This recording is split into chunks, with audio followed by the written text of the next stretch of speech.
What's going on, guys? I just got back from Osgood Perkins The Monkey. It is the new horror film from Neon. We are going to talk about it spoiler free right now. So if you have not seen it yet, if you don't know if you want to go, if you're on the fence, check out this video. Let me know. See if it's something you might be interested in. Like I mentioned, The Monkey is the new film from Neon. This is the second in 3 films from Osgood Perkins, the horror filmmaker that we have been promised from the studio. Just to give you a little bit of an idea of what it's about for the plot heads, this is about a evil monkey toy that causes calamity and extreme deaths to people around it. And I don't really want to go too much more into what this is about, but it's kind of about the way that this terrorizes one single family. It's based on a short story from Stephen King, so you know it's got lots of twisted, fucked up pieces to it. And the tagline for the movie is literally everybody dies and that's fucked up. And it is, one of many promises Neon has made about some of these movies. When it comes to something like Longlegs, we were all talking about the brilliance of the marketing campaign. And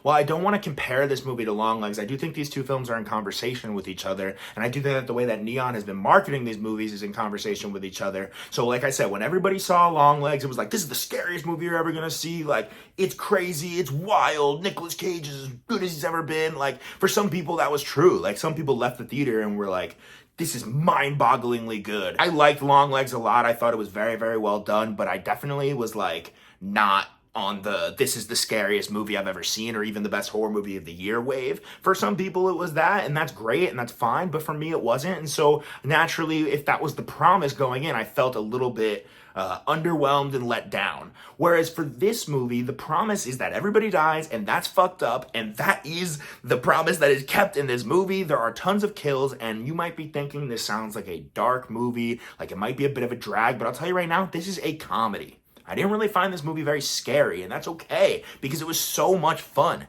And the gags in this movie are the kills. As time goes on and more slashers are made or movies that just feature a lot of death, we've seen a lot of stabs, no pun intended, at creativity when it comes to these kills. And for me, a lot of what makes a lot of modern horror movies underwhelming is a lack of that creativity. This movie has it in spades. I was literally howling with laughter at some of these kills. Dare I say this comes from the twisted mind of Osgood Perkins. But it really does feel like he's got some crazy ideas and sat down and was like, well, what if we do this? And they did, and it's so cool. Beyond just being a romp of sorts, this movie does have some really serious things to say about death and the trivial nature of that, the effect it can have on the people around you, the way people blame themselves in the face of loss and things like that. But it manages to do so without getting too weighed down by these topics. Again, not to keep going back to Longlegs, but that movie obviously deals with some pretty important generational trauma stuff and the darkness of man, whereas this movie deals with more the dark nature of the world. There's a part of this movie where a parent is saying to their kids,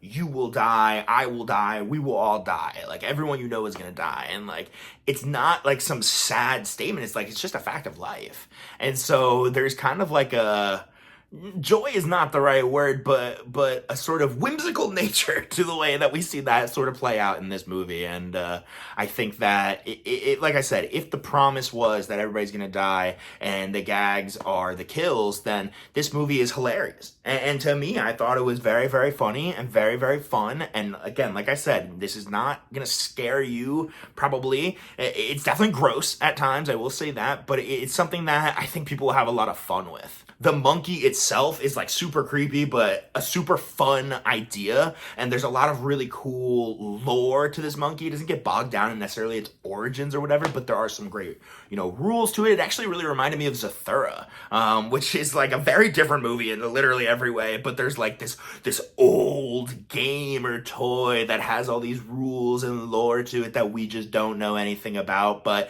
these kids in this family have to unsuspectingly play by its rules. Otherwise, danger is afoot. And this movie can kind of be chalked up to that. The lead of this movie is Theo James, who I have come to really love, especially since seeing him in White Lotus. He does play 2 characters in this movie, and I think that he is just a brilliant presence to the screen, and he's just fun. Let's get him in more movies right away.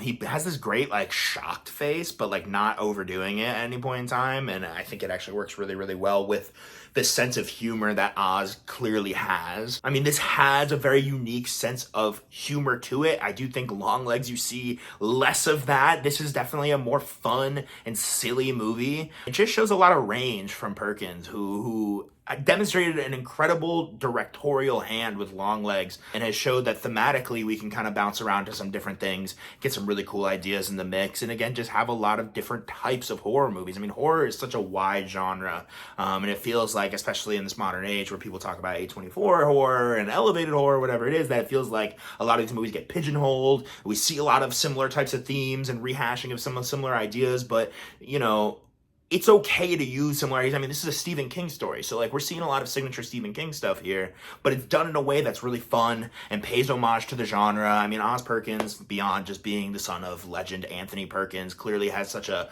huge affinity for the genre itself, and it's been so cool to see the way that he can imbue these films with such a sense of history with them. I mean, this feels like it could have been made in the 80s, like a B movie, The Monkey, like, you know, you heard about this, but it doesn't sacrifice on its modernity. Like, it feels like a new, fresh spin on this, and I had a lot of fun with it. I'm not sure anybody else in the theater was having as much fun as I was, so I suppose mileage will vary is the disclaimer I'll always put on something like this, but I do think that this can be really, really fun for the horror fans out there, people who are looking for a bloody good time at the movies. I will say, make sure you stick to the end of the credits. There's a nice little surprise over there. I will not spoil it for you, but overall, I think I'm going to go with I'm really in between either the strongest 3.5 I could possibly give it or a very light 4. Not to sound like Anthony Fantano over here with my light and strong, but I will say I think I'm gonna go with a 4 for The Monkey. I really did enjoy this movie. We're definitely gonna stand it. If you're thinking about seeing this one, I highly recommend you get out there. Let's run it up for Oz Perkins. Again, he's got another movie coming from Neon very soon,